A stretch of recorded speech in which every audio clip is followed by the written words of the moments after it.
Starting recording, then hello, welcome back. I've got the syllabus up in front of us to remind you that I am leaving town next week. So there are no classes next week. I will have office hours on Monday as usual, but not on Wednesday. I just heard from the TAs they will be holding their office hours. So this is your chance to get caught up if you need to, or potentially get caught ahead. That's an expression that I sometimes use to self-explanatory, more or less. Things that you can be doing for sure right now. There's a formative assessment due on the Monday after I come back. That is available to you inside Icon. You should be able to answer all of those questions right now. Homework 3 I have released to the TAs for testing, and as soon as they tell me that it's working for sure, I will let you know when that is available. I'm not for sure it's going to be due on this day. I'm going to see how far we get in class today and then adjust accordingly. I may need to record some videos to sort of fill in the gaps between where we finished today and where I want to be, but I will let you know over email what the plan is for that once I have one. So, any questions on that? Logistics, scheduling, any of that stuff? I will say again for the benefit of the recording that you should be able to see your homework 2 scores if you finish that. Not everyone has finished, so I can't go over them as a group. If you have any questions, though, about what you missed, or if you think there's an error and you want to talk about it, please let me know, and I'm happy to do so on an individual basis. You should be able to see what the correct answers would have been, in addition to what answers you provided. So, all right. I'll get rid of that then. Shall we jump back into example 3, maybe? Maybe? Not entirely rhetorical, but just try. Yes, let's do it. Yeah, let's do it. Yes. I like manufactured enthusiasm. That works just as well as the real kind. It's fine. We're pediatric dentistry. We do a lot of that. All right. Yeah. Fake it till you make it. Is that the case? Yeah. Well, this is what you're going to get a chance to practice on your next homework, so I figured it's germane to the conversation, you know. I promise you that I am not going to ask you to do anything that you don't have an explicit example of how to do as part of your materials, okay? So I've answered questions from folks who were using code from other sources or other places. I can't verify that that code is going to work.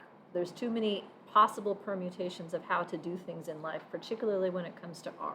So I would heavily encourage folks to use the example materials as your starting point, because they should contain everything that you need in terms of how to execute various commands.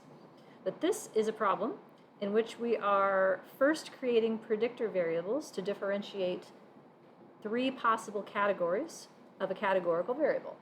So we're predicting income from self-reported working class status, where we have lower, middle versus upper. So we went over some of this last time in terms of building new variables. Do you want to talk about any of this again, or are you feeling okay with it?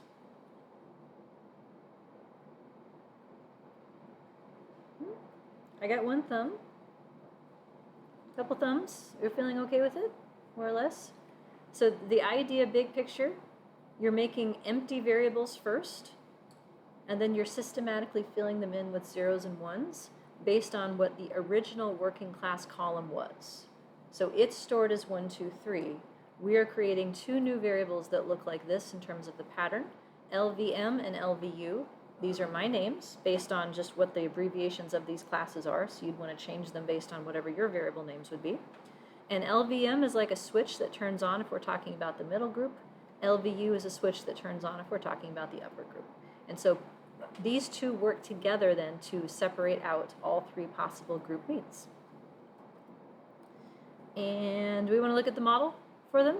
That'd be good? Maybe? That's a good place to start. We'll start with some softball questions. How many fixed effects are in this model? 2? Question mark? It would be 2 if I said how many fixed slopes. But what are we forgetting? What else is in here?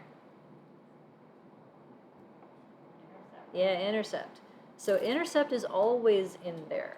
There are very few occasions in which it would not be, but for our purposes, it will always be there. So the empty model starts with beta 0 as an intercept. The question is what else is going to be needed. And in this case, we need 2 different slopes to differentiate 3 groups. So putting it in the code then, income is the variable we're predicting. That goes first in stata. And then we put in the 2 new variables instead of working class. In R, same idea.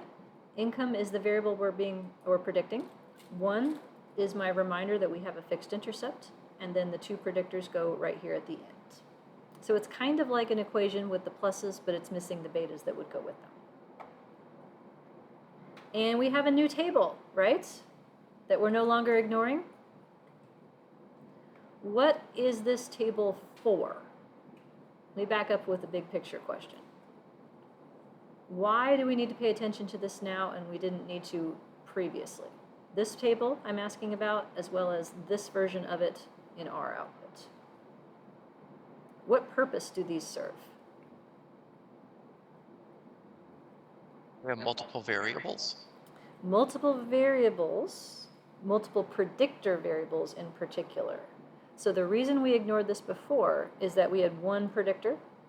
The test of that predictor's slope is the same thing as the test of the model. Now the model is a more general idea because it contains more than 1 slope at the same time. So this information is answering a more general question: does group predict income? The specifics to it, which groups differ in income, is then given down in the solution with the specific slopes. Do we want to walk through some of this again, since that was brand new on Tuesday? Yeah? Okay. So ideas here. Model is what you know. Sums of squares. Let me get the computation slide that maps onto this directly out, because I think that will be more helpful. Right here. Okay. See how I can fit it onto. There we go. So this is the numbers in that output, but also with the formulas, so we can sort of walk through what they mean. So sums of squares. I told you hip to be square was my theme song this semester. This is why I knew this was coming. So model, residual, and total. Model is what we know. Residual is what we don't know. Total is the sum of the 2. So if I had an empty model, that's essentially recreating total. Once I put in predictors, then I have something differentiating it as model. I know why I wanted to zoom in these. This is supposed to be y bar. Hi! At some point the mouse gives up. That's funny. So this is y hat minus y bar is what this is, squared and then summed over people. So this is like how far off from the mean is your predicted outcome, where the mean would be given by the empty model only. So how much more information, how much more customization were we able to do in predicting our outcome by including these predictors? That's what this is trying to capture. So that number works out to be this. Then this next column over, all right, how many slopes did it take to achieve that level of customization? It took 2. So information divided by number of slopes gives us the contribution sort of on average for each slope. This thing is called mean square model. Second row, what we don't know. So this is actual y minus y hat. This is how wrong we are. So we customize this prediction by including predictors. It's still not perfect. Each person still has an E that tells us how far off their actual outcome is from the one that's predicted by this right here, the red parts, that's y hat.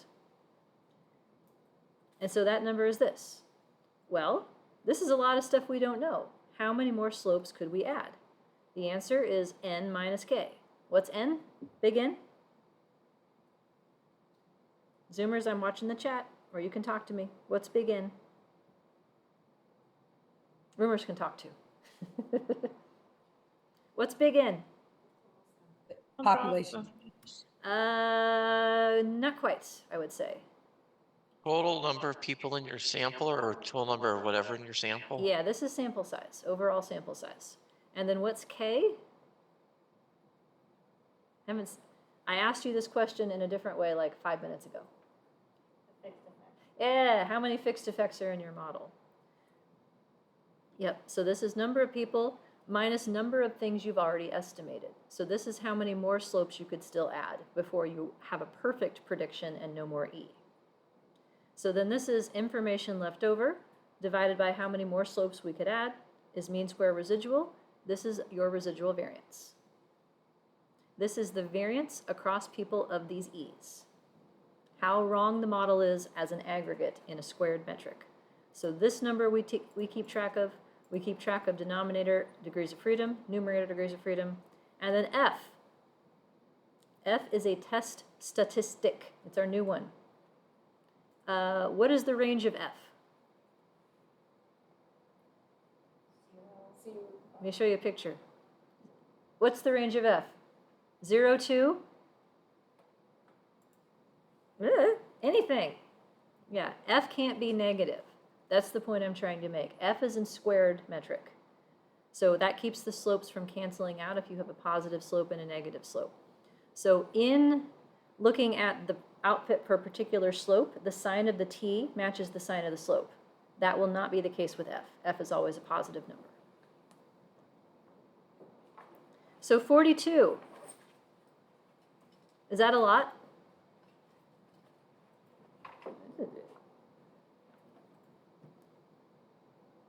It seems big. F, if this were just like random chance data with no relationship whatsoever, F would be 1.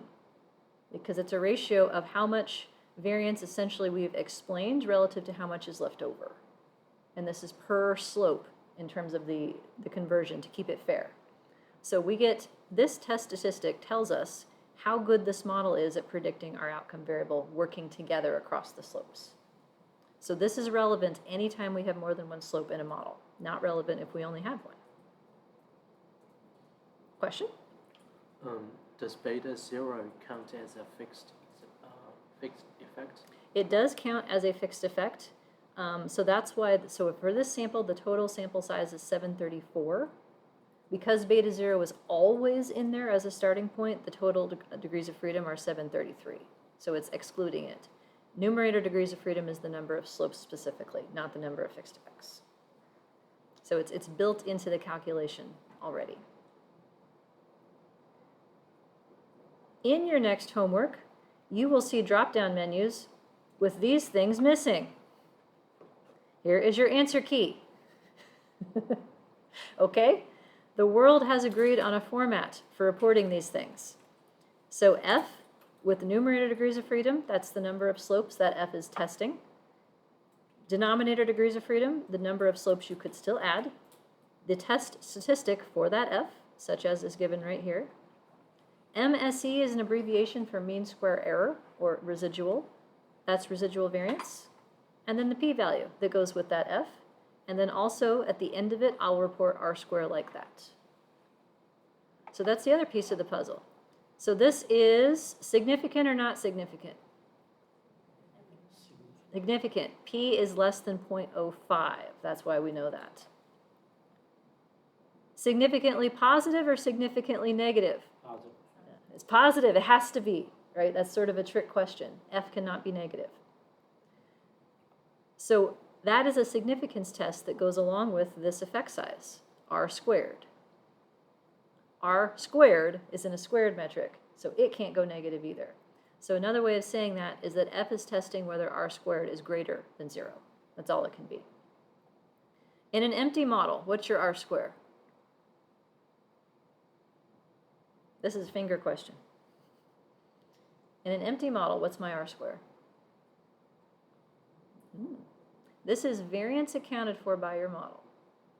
That's what R² is telling us, the proportion of variance accounted for.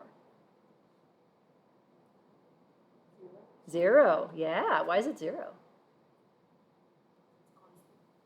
Yeah, everybody gets the same prediction. There's no way that can explain anything.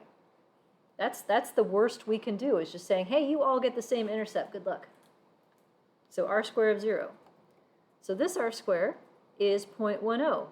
What's the highest it can be?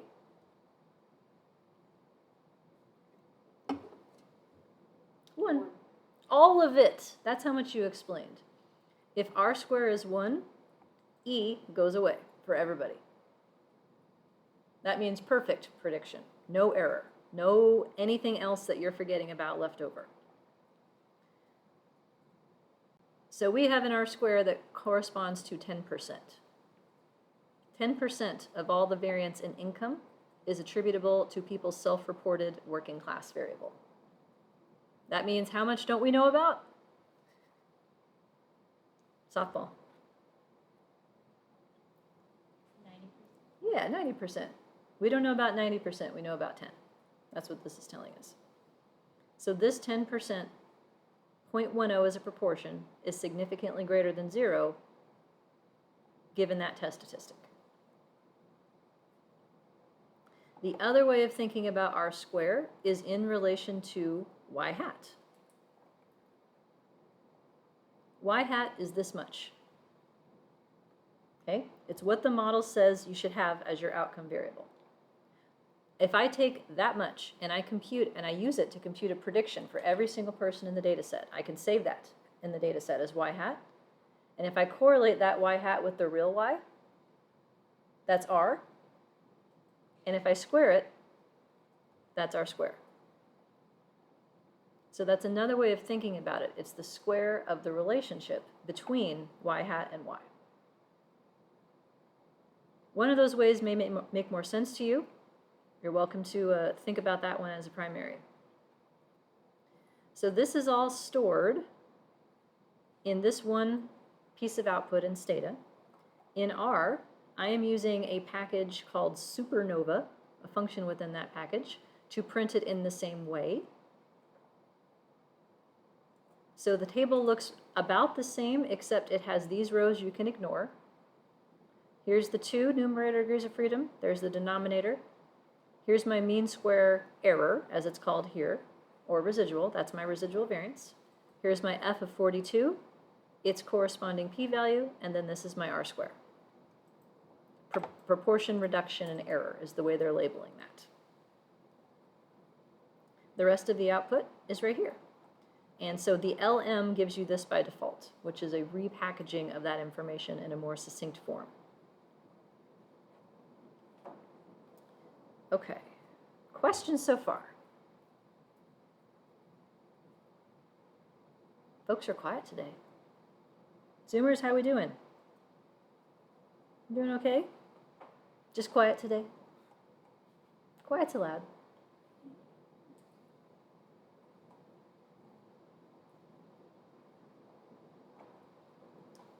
Let's go through the words. Because it's not enough just to generate the right numbers, right? You got to know what they mean. And that's where the tricky part comes in, is making sure you can interpret your results and that they actually answer your questions. So the intercept tells me what?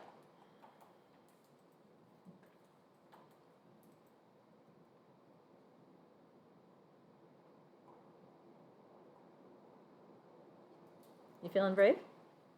Starting point? Starting point, okay. So in this context, who is this? Who starts at 13? That's the mean, That's the mean for, the sample. not for the sample at this case, because this becomes conditional on the predictors. This is the mean specifically when my predictors are 0.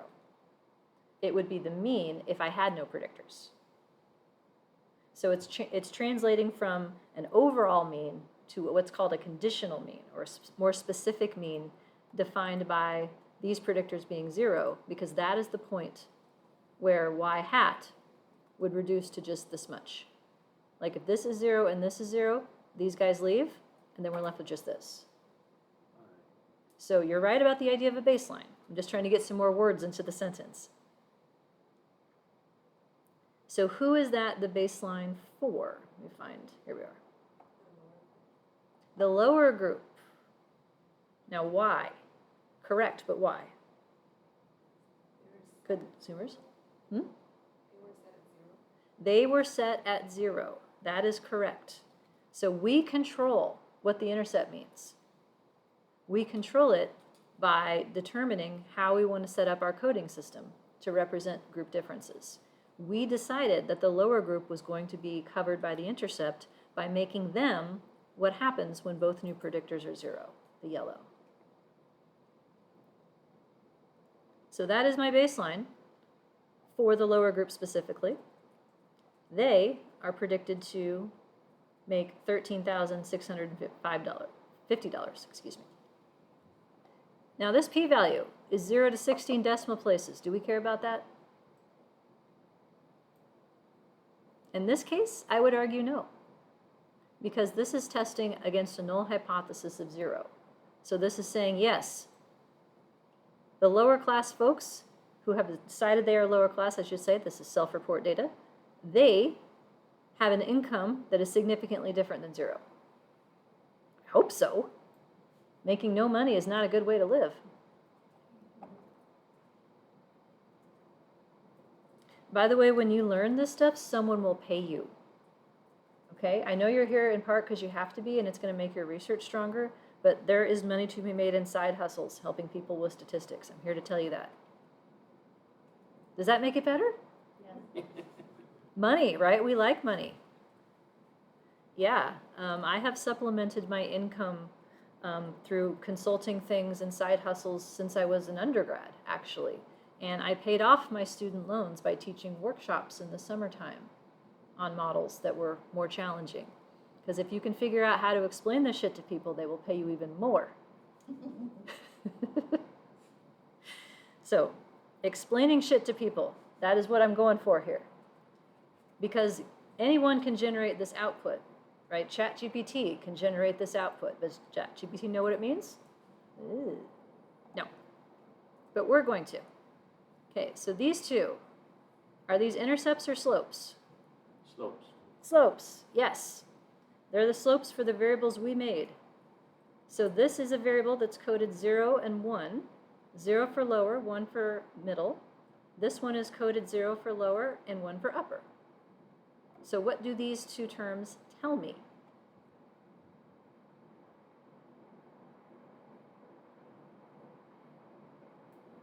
You see, there's gestures happening.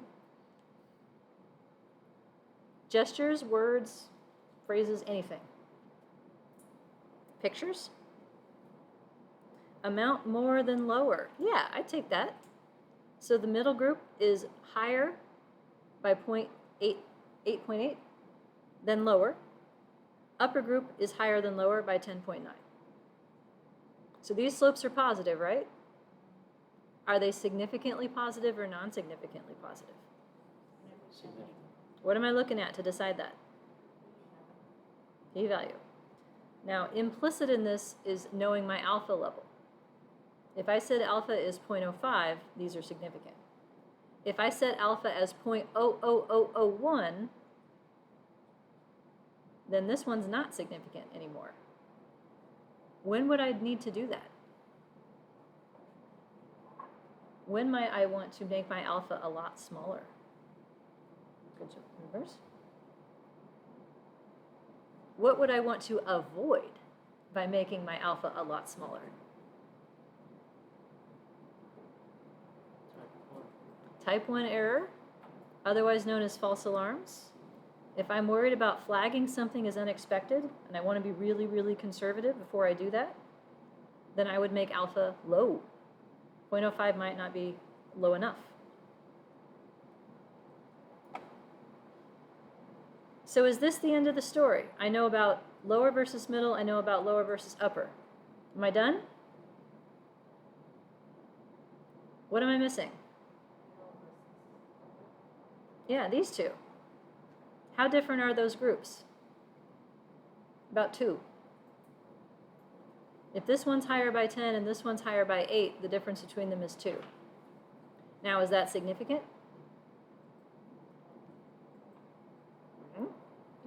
Let's find out.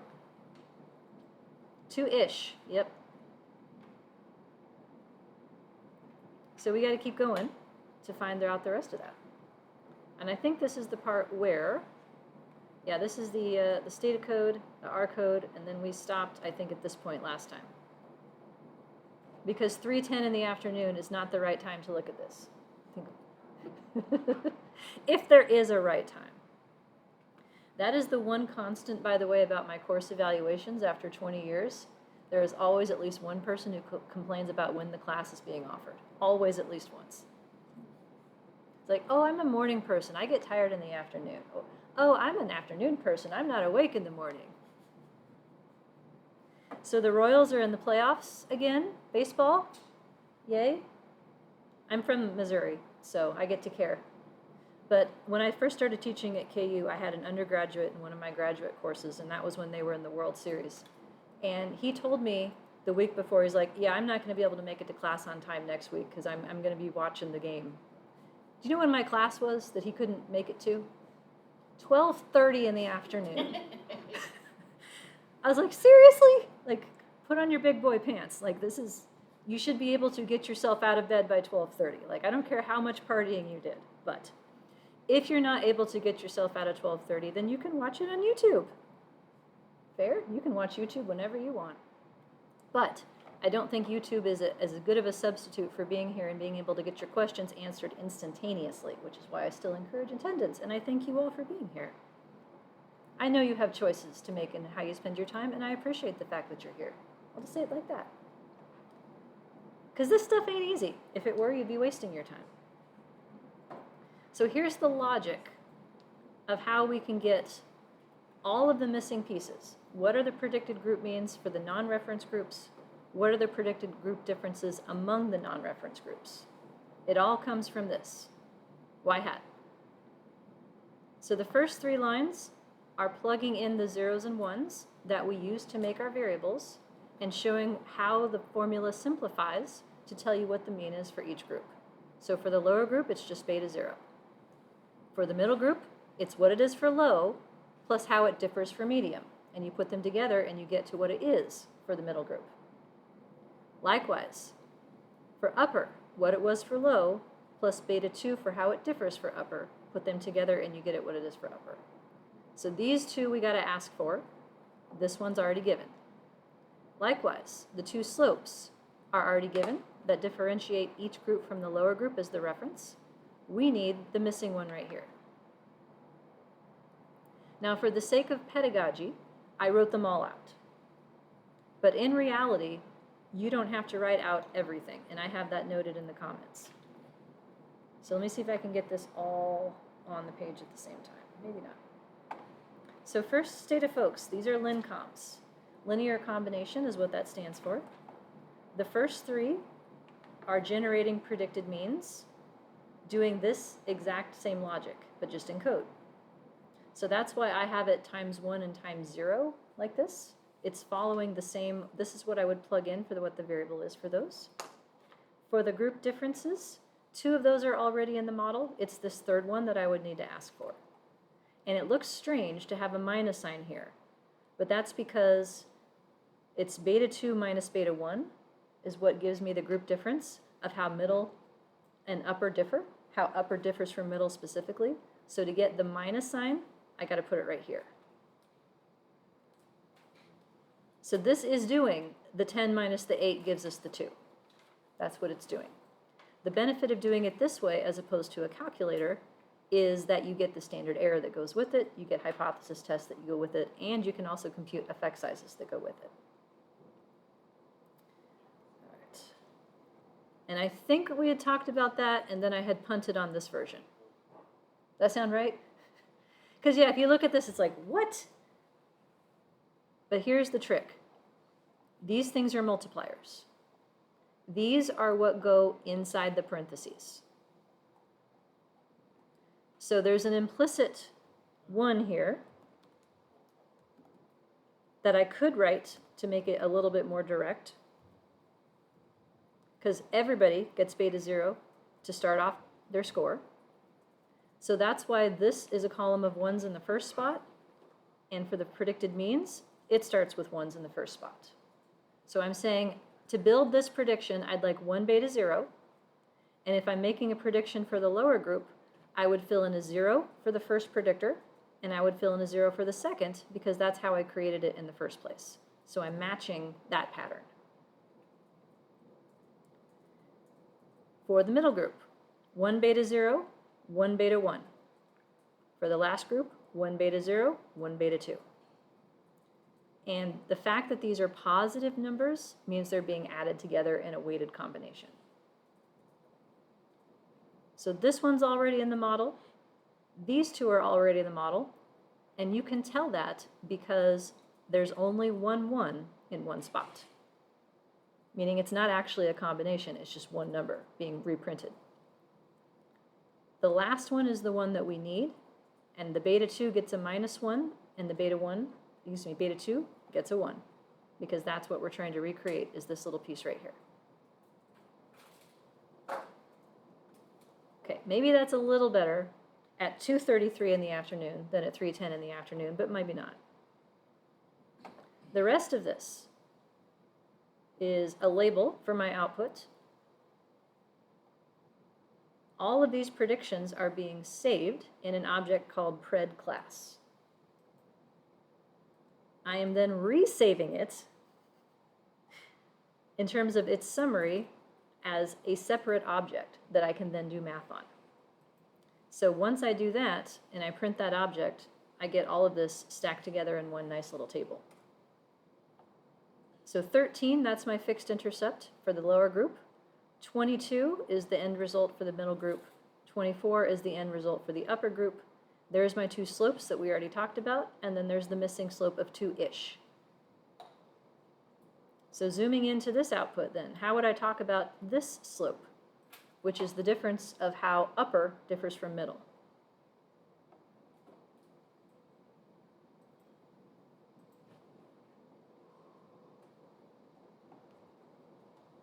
Do upper and middle differ?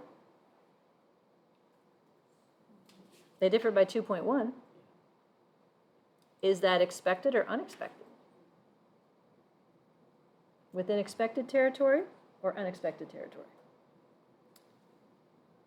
We got 1 vote for non-significantly.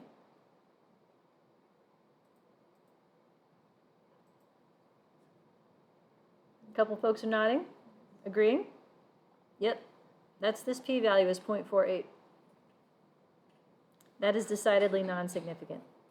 The cutoff would be your alpha level, usually 0.05. So another way of saying it is if the true difference between these groups were 0, we come up with a difference this big like 48% of the time. Because 2 has to be interpreted relative to how inconsistent it would be across samples as indicated by its standard error. Standard error is huge.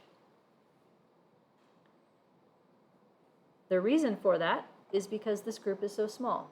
There's only, I think, 2% of this sample is in the upper group. So now I've got the full story.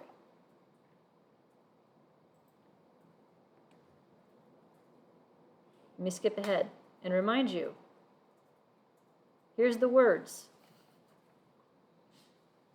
Okay? So the way that I would approach this, describe the model, describe the variables, describe how you put the variables into the model.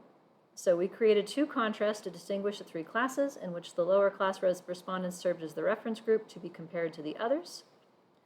I'm going to show you effect sizes in just a second. We found that class membership significantly predicted annual income. There's my magic F formula. F, numerator degrees of freedom, denominator is the test statistic, residual variance is MSE.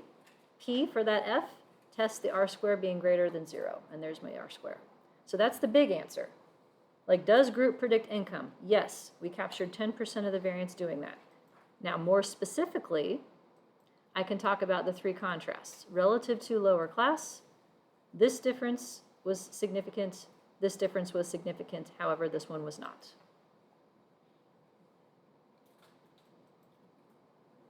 Yes, this difference decidedly not significant, in part because the sample size is so small.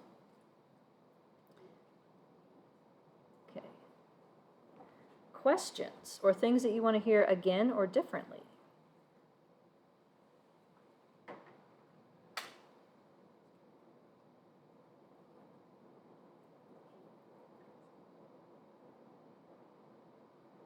More quiet. We're good? Good as we're going to be? Sometimes good as we're going to be is, that's what we can hope for. Yep. So one last step. Significance is a function of three things. Sample size is one of them. Alpha is another. The remainder, effect size. All things being equal, stronger effects are more likely to be significant. It's easier to show that they're unexpected if they're further away from the center. So because these are group differences, I think the more intuitive effect size to provide would be D, a standardized mean difference. And I'm doing so directly from the model output for the three differences of interest. So I can compute how many standard deviations these groups differ by, and which standard deviation is determined by the residual variance of the model. So here's how I'm doing this without typing any numbers. So this is an advanced idea, but it's one of the things that I want you to start being able to do because it will make your life easier. Anytime that you have code and you stop and do something manually elsewhere, like in a spreadsheet or a calculator or something like that, that's not reproducible. Like if you needed to turn your work over to someone else for them to duplicate it or replicate it or do it again on a different data set, those extra steps are not captured. So then your process has holes in terms of the documentation. So when possible, it's better to find a way to make the code do everything you need in one step. Now the good news is that the code that I've given you here looks complicated. Can we agree on that? But what if I told you, you don't have to change a damn thing and it's going to work? Does that make it better? Okay, so here's what's happening. Every time you run an analysis, like in Stata, for instance, so let's say that I run this regress command. Afterwards, I run lincoms, for instance. So this command right here is generating the mean difference between the lower and the middle group. Immediately after it, there are all the numbers that showed up on your output are being stored internally. You just have to figure out how to ask for them. So I figured out where they are for you. Because this is only one result. So the R in front refers to the stored value that is stored under estimate. This is a Stata named object. The standard error is stored here. The degrees of freedom are being stored. So this is computing the D effect size for you. And I'm labeling it partial D to make a comparison against partial R, which we'll talk about in just a second. R, if you want to report it that way instead, here is the formula for generating an R effect size, and it's also using the same saved objects. So because the formula is always the same, the objects that you would need to reference are always the same. So it's just a question of generating this for each result that you want to get effect sizes for. So this is literally just copied and pasted 3 times. There's nothing changed in here, nothing manually adjusted. So this would work perfectly for your homework because it's following the same logic of accessing the stored results that are in the same spot. The same principle happens in the R code down here.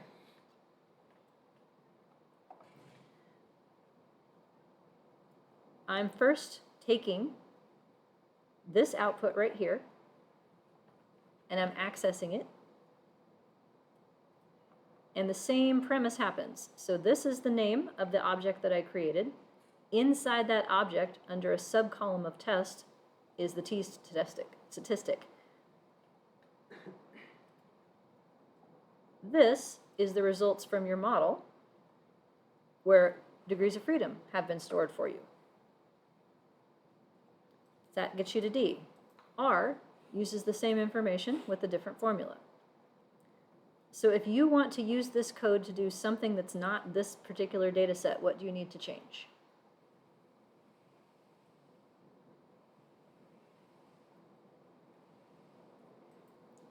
No idea? It's this part right here. That is my name for what I saved the objects as.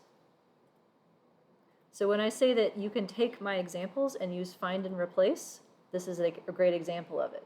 Like, oh, she named it this, find and replace my name, and it will figure out all the spots where it needs to be changed.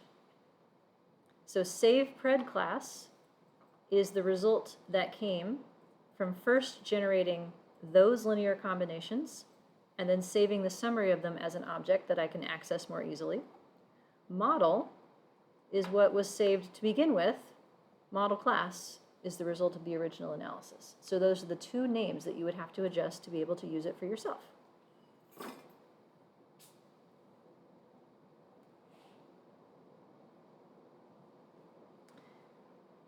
I then concatenated the result of what is being built here, meaning stick it together, into that result of the linear combinations table where I've added these two new columns. And so those are the 3Ds that were computed for me. So the difference between lower and middle is 0.65 standard deviations. The difference between lower and upper is 0.27 standard deviations, and the difference between middle and upper is 0.05. So we called both of these things significant earlier, right? Those two slopes, the 8 and the 10. So significant is just one label. This gives us a little more context. There is a bigger difference between lower and middle than lower and upper, according to the size of that effect. This one is not significant, and that is partly a function of the fact that it's a tiny difference, 0.05. 0.05 standard deviations different. If I wanted to get the same information in an R metric, these are correlations. These are more useful for continuous predictors, but I've generated them here anyway. So a correlation of 0.3 describes the size of the mean difference for the first two groups. A correlation of 0.13 decides it for the first and third. Okay, so that's where I got those D that I put in the parentheses here. And this is the format that I will use for your homework as well. Difference, standard error of the difference, and then the corresponding effect size.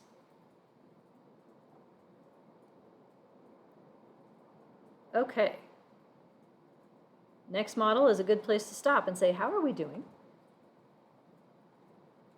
And everyone's looking down. Any of that you want to hear again or ask about?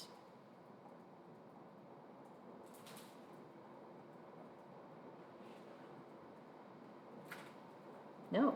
All right. Well, let's see where we are with this thing then. We did this stuff last time.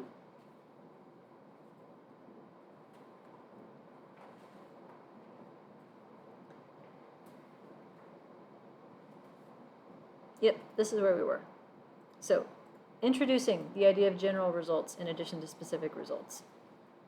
Here is another version of R square that someone might ask you for someday, so I want you to have heard about it. In case reviewer 2 wants this version. It's called adjusted R square. R square is positively biased in smaller samples, meaning it's too high. Because if you have 2 people in your sample, could you do that? Not a great idea, but you could. And you drew a regression line connecting their x's and their y's. How well is that line going to fit? Perfectly. Correlation of 1. I win. Yeah, that should make you uncomfortable. So in smaller samples, it's easier to have a stronger R square. So folks have figured this out and adjusted the formula accordingly. So R square is computed using total sums of squares minus leftover divided by total. And then that value is then adjusted for sample size and the number of fixed effects by this formula. So this version is sometimes requested. It is the same thing that we'll end up doing in more advanced models and looking at changes in variance directly. So crossover, Erica, this is pseudo R square formula. It's the same thing, and Sam. Okay. In our example, we come up with pretty much the same answer. So our R square, the original way was 101, so 10%. The adjusted version is 103. So not too much to write home about in that case. So effect sizes then, I showed you how to compute them. We should talk a little bit more about what they are. So the R square value is a general effect size for how effectively you predicted your outcome. We also may want to have effect sizes for each slope in the model or linear combinations thereof that we care about. So previously, the correlation that you could compute as a standardized slope is the same thing as a Pearson correlation if you have one slope. That's called a bivariate relationship. That's not true anymore once you have more than one slope, because they have to work together and take into account what they have in common. So I'm not going to teach you standardized slopes anymore. There's a reason for that. We'll talk more about it in Unit 5, but here is the short answer. There's ambiguous results for standardized slopes in more complex models that have multiplicative terms, and differences in sample size make them weird with respect to binary predictors, so I don't like them. Instead, what I just showed you how to compute is something called a partial effect size. And this means it refers to the slope's unique effect in models that have more than one slope. And it talks about how well it does relative to the variance left over specifically. So partial correlation is found this way using a t-test statistic. This is useful for quantitative predictors.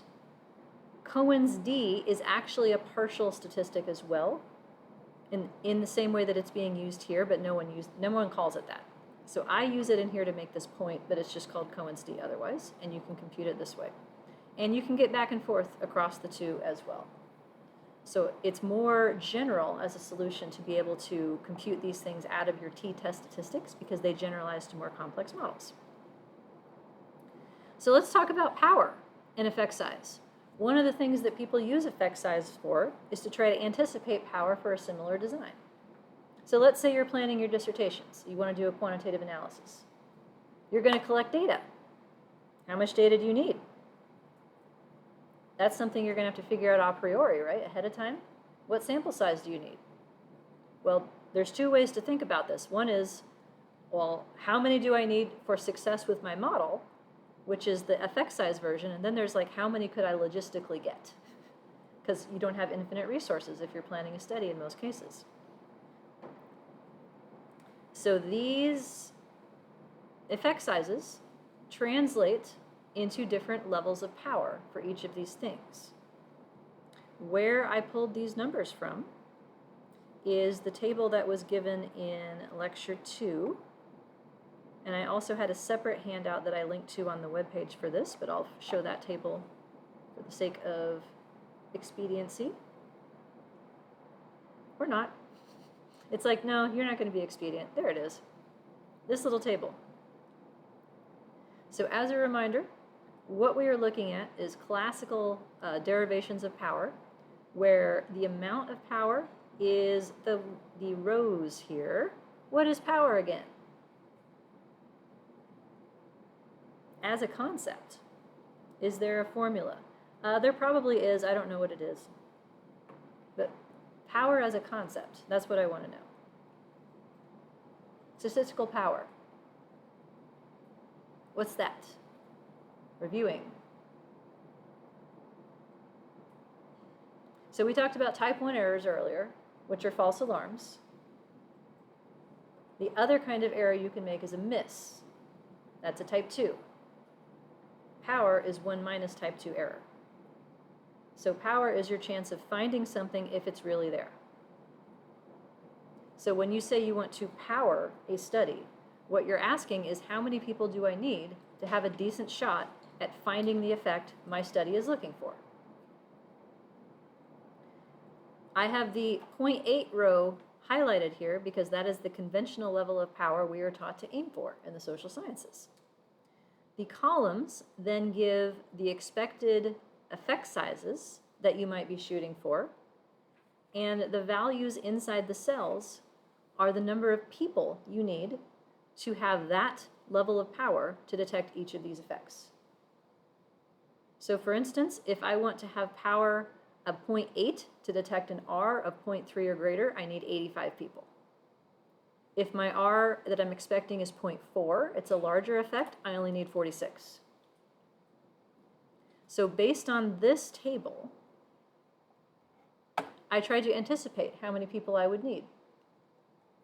So here's one thing I might want to power. What is the difference between the first two groups? That was what the slope beta 1 was telling us about. If I compute an R or D effect size, R is 0.3, that means I need at least 45 people per group. 90 in total. If I want to power the second slope, that one has a smaller effect size of only 0.13 in a correlation metric. Now I need over 175 people. What if I want to power the last difference, the difference of 2 that was non-significant? I need 2,102 people. And what if I want to power the model? The R-square for the total overall prediction? Well, R-square is 0.103 if I take the adjusted version. If I take the square root of that as R, that's 0.322, then I need an effect size of, or I need 85 people to pull that off. So now look at this page, and how many people do I need? How do you answer that question? Power for what? Yeah, if you want to play it safe, you shoot for the one that has the highest power needs. But 2,000 people is awfully hard to come by in most research studies. Like nope, that's not happening. So a lot of times, grant applications, research plans in general want power analyses to support your design. Yeah, I agree, totally not reasonable. And then people want help with that. But I always have to ask them power for what? Because it depends on what you're powering, what the answer is. Each individual effect in your model has a power need. The overall model has a power need. And the more complex the model, the more complex it is to figure out what your power needs are. So there may not be one easy answer. But yeah, it depends on your research question. Like, if this is the one for sure that you're most interested in, you better shoot for 175. If you can only afford 45 people, then you're living with the fact that you may not have enough power to detect this result. You might get lucky, but you might not. The reporting effect sizes is helpful to you, and it's helpful to your readers no matter what the significance level is, because this is the information they can figure out to plan their next study to figure out how much people they need instead. So they can learn from your, I'm going to say mistakes, learn from your efforts. All right, intermediate summary. So far where we've been this semester, general linear models with one slope. The significance test for that one slope is the same thing as the test of the model. The slope is the model. So like in homework 2, there was a question about the residual variance. What happened to it when you added a slope? Did it go up or down and then significantly? Well, the slope is the thing you added to make the residual variance change. So its significance level dictates whether that variance went down significantly. It is responsible. It is the only reason the residual variance would have changed. So the slope t statistic, calculated this way, the slope estimate minus the null hypothesis divided by its standard error, that t squared is your f for the model. It is telling you the exact same thing in a different metric. F is squared, t is unsquared. Likewise, the Pearson correlation that would be converted out of into a standardized slope, that's r square if you square it. There's a one-to-one correspondence between the model and the slope if there's only one slope. But when there's more than one slope, that's where we have this separate general versus specific. So the significance test for one slope still happens via t, occasionally via z if you're not using denominator degrees of freedom. The joint test of all the slopes in the model happens via f, or chi-square if you're not using denominator degrees of freedom. And so then f judges the significance of the r-square that results from putting these multiple slopes together and letting them do their work. So f evaluates your r-square per degree of freedom spent and per degree of freedom left over as a relative contribution. I think we made it through all of that little piece of the example. Okay. Questions on any of that?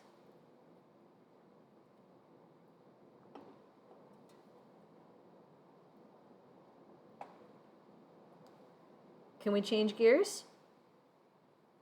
I'll give you a choice. Okay, option 1 is we do a little more today and you have a shorter video to watch on your own. Option 2 is I shut up now and I put more of it in the video. Less video. Less video. That's a strong one. Another person option 1. Okay. Well, I'll probably end up reviewing things in the video, but I anticipated making a video to sort of plug in the gap, because your next homework is based on this 3-variable situation, 3-group situation, excuse me, as well as the next model about curvilinear effects. So I wanted to try to get through that so that you could start your homework. So the previous example is needing multiple slopes to differentiate multiple groups.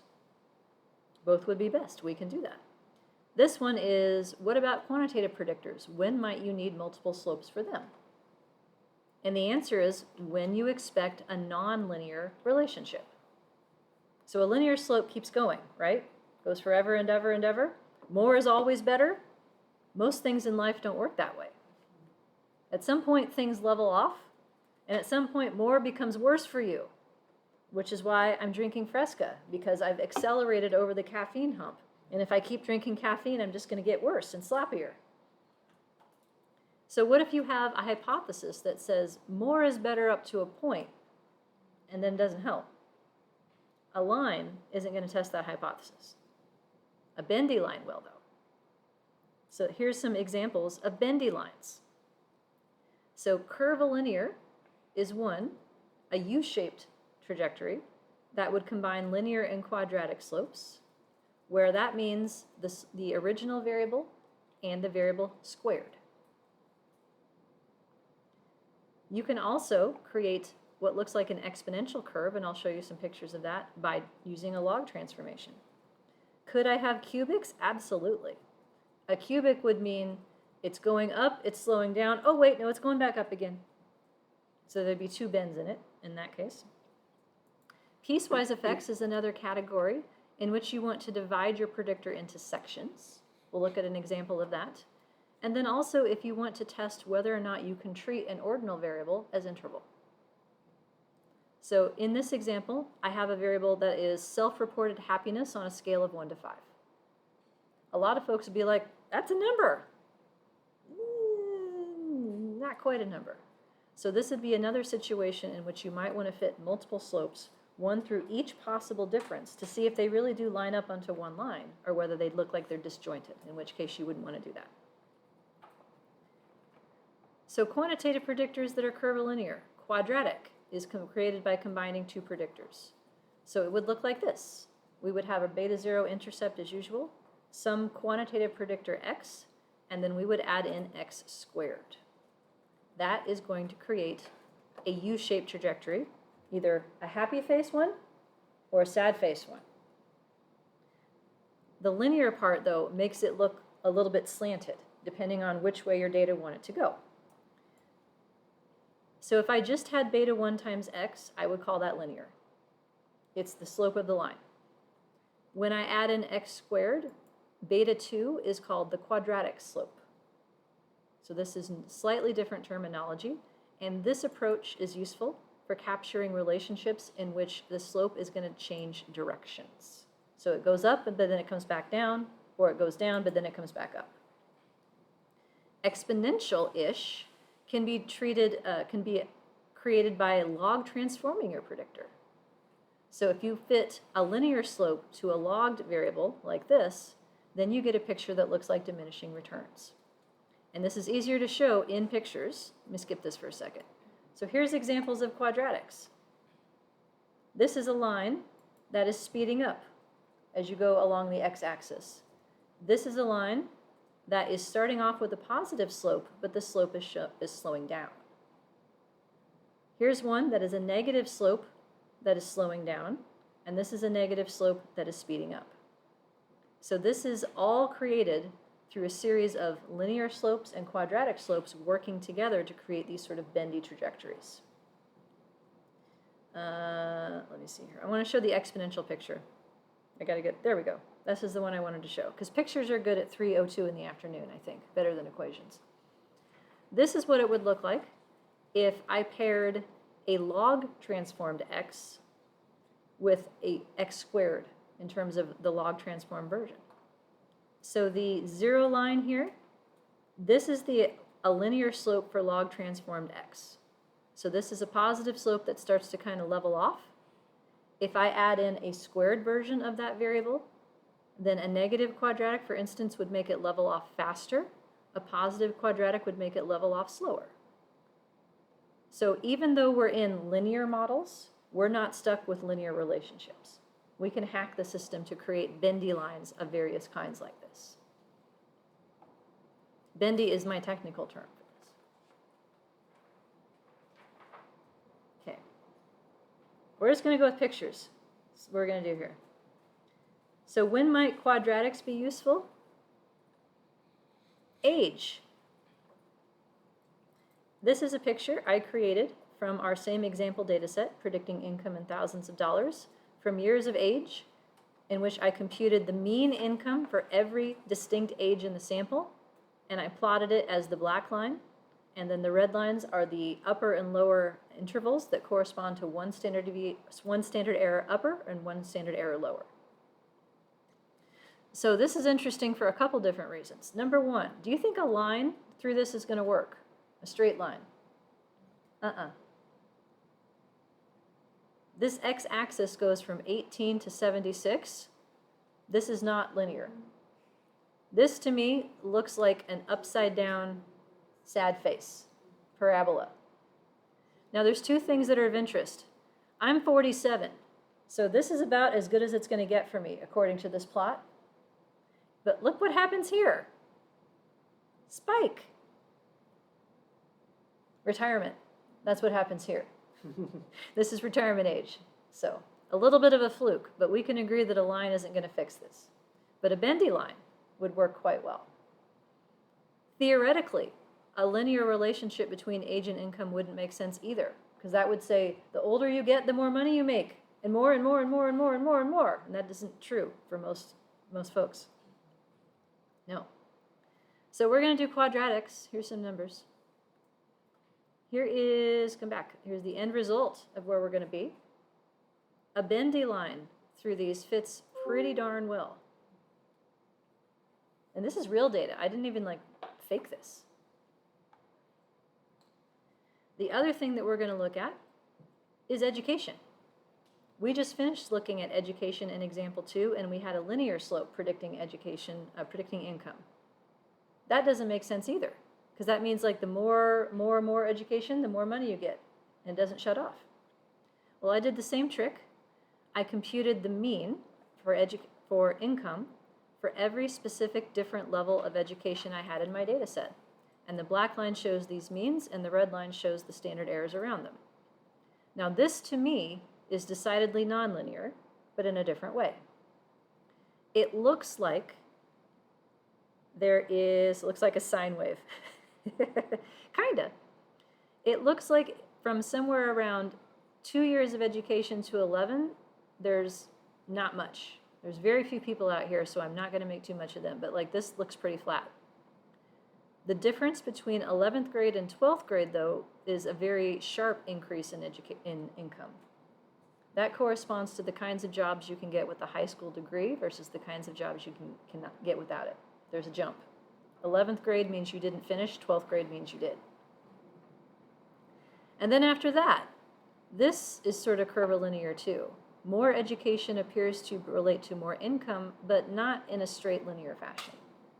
So what we're going to do to look at this is what's known as a piecewise model, where we're going to carve up this variable into sections and then fit separate slopes through each section, creating an overall nonlinear discontinuous trajectory.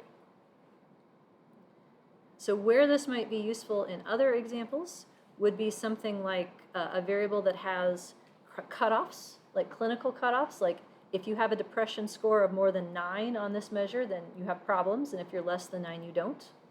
If you have measures that work like that, then maybe you need a slope for prior to 9 and then after 9, because then is it more depression always bad, or is it more once you're in the clinical region, or is more always bad even in the subclinical region? Questions, would it be worth splitting 15 and 16 off on its own? Yeah, this piece here does not seem all one kind to me. There's little jumps that correspond to this stuff. So if I wanted to do a more specific job, I'd probably want to target each of these jumps that corresponds to higher advanced degrees. But sort of the big picture, though, is that this section of it looks different than that section, looks different than that section. So piecewise models can be useful for carving variables up into components when the components have some kind of theoretical meaning. This will be a crossover event. So Erica's in the first class in longitudinal. This is Unit 6. You're going to hear all about this because that class is on longitudinal data analysis, where you're measuring people over time to see how they change and what predicts individual differences in change.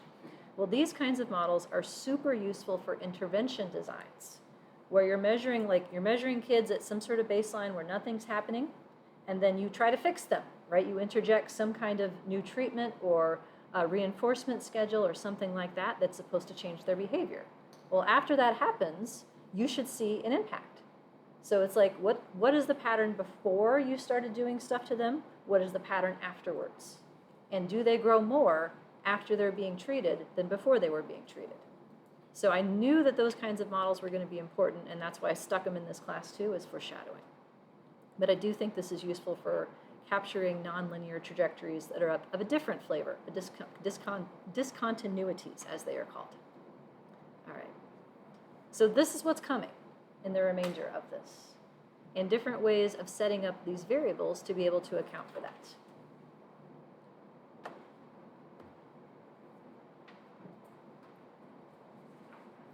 Yeah, I think that's enough for right now. Question, this is not categorizing years of education into groups, right? No, it is not. I can show you this table as part of the answer. So the way that we're going to create 3 different sections of education and give them separate slopes is a coding scheme in which the first slope keeps track of how long it is relative to the intercept. The second one then says how much past the intercept are you up to grade 12, and then the other one keeps track of how many years past grade 12 you are. So we're not categorizing them saying like, oh, it's just low, medium, high. We're still keeping them as continuous, but we're representing the slope, predicting that continuity in 3 pieces. Does that help answer that question? Maybe. Yes, okay. So 309, this is what's coming in the remainder of the unit that is not happening next week. It is happening the week following. I will let you know as soon as you have a homework you can work on and when it will be due. I will let you know when you have videos you can watch. And you can be working on those while I'm out. In the meantime, formative assessment number 3 is the next thing that is due for sure, and that is available. Okay? All right, thanks for being here, Zoomers and Roomers. I'll see you on the other side. Take care of yourselves. Thank you.